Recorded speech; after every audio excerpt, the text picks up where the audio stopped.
Bonjour et bienvenue sur ma chaîne. Aujourd'hui, on s'en va en Autriche. La capitale, c'est Vienne. La population, c'est 9 158 000. La devise, c'est le euro. La superficie, c'est 83 871 km². Ce qui fait un petit pays. Bon, la langue officielle, c'est l'allemand. Évidemment, c'est pas l'allemand de l'Allemagne, mais c'est similaire. Évidemment, il n'y a pas juste l'allemand qui se parle en Autriche, il y a aussi l'hongrois, le slovène, le croate de Burgenland, si j'ai bien prononcé, le tchèque, le slovaque et le roumanie. Le Roumanie, excusez-moi. Le gouvernement, le pays, il est gouverné en tant que république parlementaire fédérale et puis il adopte des politiques de neutralité dans ses relations internationales. Sa situation géographique, comme je vous le dirais un petit peu plus loin, l'Autriche, c'est un pays qui est très montagneux. Et puis, il est situé au cœur de l'Europe. Le pays est bordé par l'Allemagne et la République tchèque au nord, la Slovaquie, la Hongrie à l'est, la Slovénie, l'Italie au sud, et puis la Suisse puis le Liechtenstein à l'ouest. La religion, c'est un pays qui est très catholique. C'est 78% des gens qui sont catholiques. Au-delà de ça, on a quelques protestants, 5%. Il y a quelques musulmans et autres à 17%. Et puis, l'Église autrichienne reçoit 1% du salaire de chaque citoyen. Le respect des traditions, c'est très fort chez les Autrichiens. Même dans certains villages, ça peut arriver que vous voyez des Autrichiens avec le costume traditionnel. Si on vient en ville, les piétons sont très respectueux des traverses de piétons. Ils font attention aux feux de circulation aussi. Après ça, il y a tout un système de trottoirs qui est partagé avec les cyclistes et les piétons. Et puis les cyclistes n'hésiteront pas à vous faire savoir que vous êtes pas sur la bonne voie et puis vous n'êtes pas du bon côté de la ligne jaune sur ces trottoirs-là. Et puis, il y a d'usage en Autriche de dire bonjour quand on rencontre quelqu'un, que ce soit des serveurs, que ce soit dans les restaurants, les vendeurs, les employés, n'importe qui. On dit toujours bonjour et puis on dit au revoir en partant. Ah, puis quand vous trinquez avec des Autrichiens, n'oubliez pas de les regarder dans les yeux. Sinon, ben, ils vont penser que vous n'êtes pas sincère. Bon, pour ce qui est de la cuisine, les Autrichiens sont très amateurs de saucisses viennoises. Et puis ça, il y en a toujours dans les réfrigérateurs des Autrichiens. Le Wiener Schnitzel. Là, je ne sais pas si je prononce bien les mots. Parce que mon allemand, il est pas bon. Je ne crois pas. Fait que je vous les écris en bas. Puis quand je suis vraiment pas capable de le prononcer, ben, je vais vous l'écrire en bas aussi. Le Schnitzel, Wiener, c'est un escalope viennoise en français. C'est un plat très célèbre à Vienne. C'est une viande d'escalope de veau, de porc ou de poulet. C'est des tranches de viande mince enrobées dans une chapelure. Et puis, c'est frit. En théorie, c'est servi avec une salade, des pommes de terre et puis du schnapp, de l'eau de vie autrichienne. On a le pot-au-feu autrichien qu'on appelle le Tafelspitz. Je vous écris en bas. C'est un plat emblématique de l'Autriche. C'est un mets qu'on voit pas souvent, mais il paraît que c'est super bon.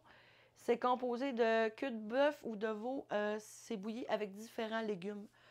Puis c'est assaisonné avec du sel puis des épices. Ce plat-là est servi avec des pommes de terre et de la crème à ciboulette. Puis vous pouvez savourer ce plat-là avec un bon vin blanc. Goulash. Je suis sûre qu'on a déjà, vous avez déjà entendu ça quelque part. Moi, je l'ai déjà entendu. C'est un mot hongrois que je vais vous écrire en bas. Parce que, je vous le dis, je ne le dis pas. Ça signifie berger. Ça, c'est un plat hongrois traditionnel qui est très apprécié dans les cuisines autrichiennes. C'est un ragoût de viande, de bœuf puis de saucisse. C'est accompagné de légumes, d'épices. La plupart du temps, c'est avec du paprika ou du cumin. Évidemment, il y a plusieurs variantes selon la viande utilisée.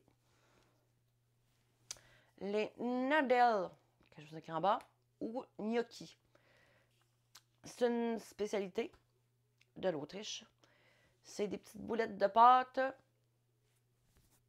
au cœur de laquelle on a inséré des ingrédients tels que du foie, du lard. Il y a du foie, il y a du lard, ou bien encore des épinards. Si pas la recette de gnocchi, ça reste basé sur des pommes de terre avec de la mie de pain.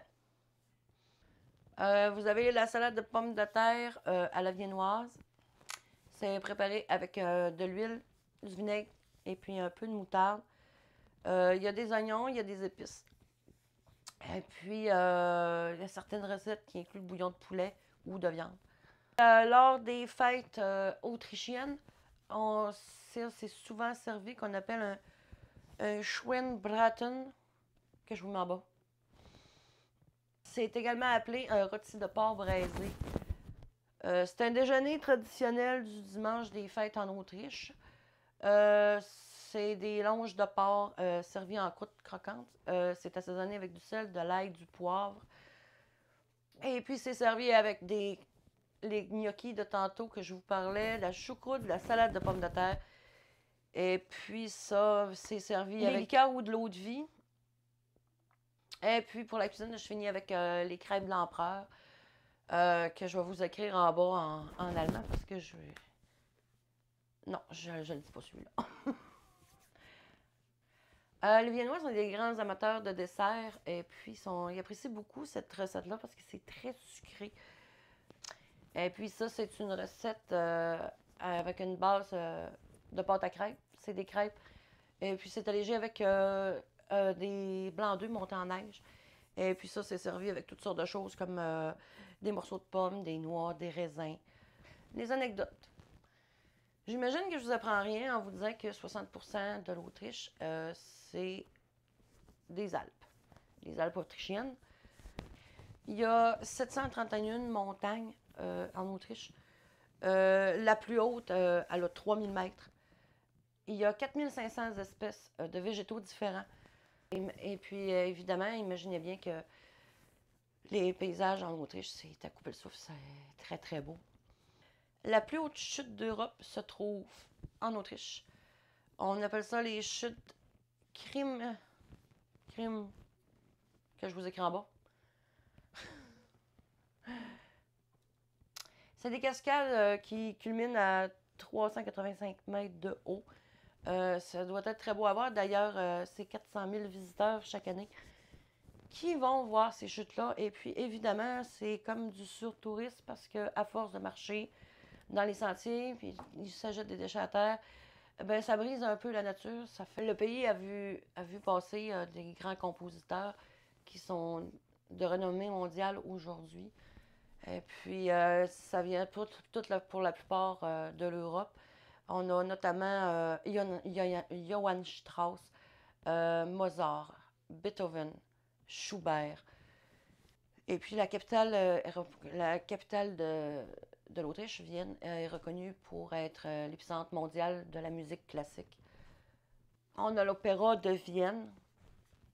Et puis ça continue à prospérer toujours grâce aux nombreux festivals qu'il y a en rapport avec la musique classique. Et puis, comme je vous disais tantôt, il y a l'Opéra national de Vienne. Il y a un opéra, un ballet ou un concert à tous les soirs de septembre à juin. Si vous avez pensé que le croissant était né en France, eh bien non.